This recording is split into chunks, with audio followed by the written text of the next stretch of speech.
I'm so excited. Engages and supports all students in learning, connecting students' prior knowledge, life experience, and interests with learning goals. Certainly, there are teachers that need to be forced to get either a better curriculum or they need to be dismissed. We all need to get better, but some teachers really do need to have more explicit and direct direction from somebody, from an expert, not from the principal probably, because the principal is not an expert. They have their degree in administration, and so if they want to give out advice on administration, that's great. I think that's wonderful, but they shouldn't give out advice on curriculum. They should go to people who have degrees in curriculum or degrees in reading or degrees in math, experts in that area. But they don't do that. They just have the principals give advice out. Facilitating learning experiences that promote autonomy, interaction, and choice. Engages students in problem solving, critical thinking, and other activities that make subject matter meaningful. Because everyone has been to school, it makes one think that because you've been through school, you have the ability to evaluate teachers. Who should evaluate teachers? Answer, other teachers. Those that are proficient, those that have experience, those that can relate to a teacher and tell them what he or she is doing right or wrong and how to improve. Teaching is an art. And so you need other artists to point out your successes, your failures, and how to change. I mean, every apprentice is an apprentice to a master. And they learn that skill by following the master. And that's why we have master teachers, and that's why we have student teachers that learn the trade by hanging out with their master teacher. And so when you're going to evaluate, you have to evaluate using educators that have had a sufficient experience to tell what's good, going well, what's going wrong, and how to improve. You do not walk into a classroom, or any more than a coach would walk into his athletes as they're swimming along the water and say 7, 7.3, 8, 4.2. You don't do that. You use words. Adrian, you're doing well. Good kick.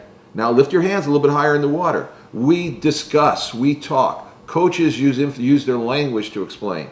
And that's the same way we need to evaluate teachers, is by telling them their strengths, their weaknesses, and how to improve. When you use an assessment that's designed for students to assess teachers, you're way off base in terms of the structure of the instrument itself. And you're way off base in terms of the strategy that needs to be used to evaluate. Develop student understanding through instructional strategies that are appropriate to the subject matter. Uses materials, resources, and technologies to make subject matter accessible to students. My job is going to be based on whether or not you, my students, do well on a test. I don't think that's fair to do that to the students. I don't think it's fair to do that to the teachers. It wouldn't be fair to anybody. I feel that if you're going to evaluate a teacher, be fair about it. Evaluate a teacher based on their effectiveness in the classroom, their professionalism on the staff with their peers, and how much they are willing to put into their job. There's proof of that. Just ask the students. There's proof of how well an effective teacher does their job or not. Uses instructional time effectively. Understands and organizes subject matter for student learning. Of course, the teacher evaluative process is left up to the local school districts, of which we have 1,000 in California. Now, my position, and that which I frequently share with superintendents, principals, school board members, anybody that will listen, there's no one mechanism to evaluate that effective teacher. Our teachers are professionals. They're standing in front of the future every single day. I mean, I'm a teacher. And there's no, it'd be simple if there was just one mechanism. Either have a principal come in and observe. If that was the universal approach and if it worked, I'd be for it. If it was based upon any one test, the STAR test, and that was the best way to tell if the teacher was meeting his or her goals, I'd be for that. But the reality is it takes multiple measurements to get to that evaluation. The STAR test should not exclusively be used. in terms of how well students are doing. And even if you do use the STAR test, I believe it has to be based upon growth. You pre-test the students maybe the first week of school, and then you teach to your standards, or you can teach to the test. They'll be one and the same with our alignment. And then at the end of the year, you can give that same test. And if teachers are teaching to the standards, that I believe can be and should be part of the overall evaluative process. Should it be 50%? I think that's too high. Should it be 5%? That's probably too low. So probably someplace in between there. That coupled with the evaluations and the observations of the principal, of peers within that same subject area. I always thought we're asking too much of a principal who maybe has a background like me as a history teacher to go in and try to evaluate that chemistry teacher or the band director or the science teacher or the physical education teacher. I think that's asking a lot. So I think you ought to have your peers come in, maybe from that school, maybe from another school, and come in and observe and make recommendations.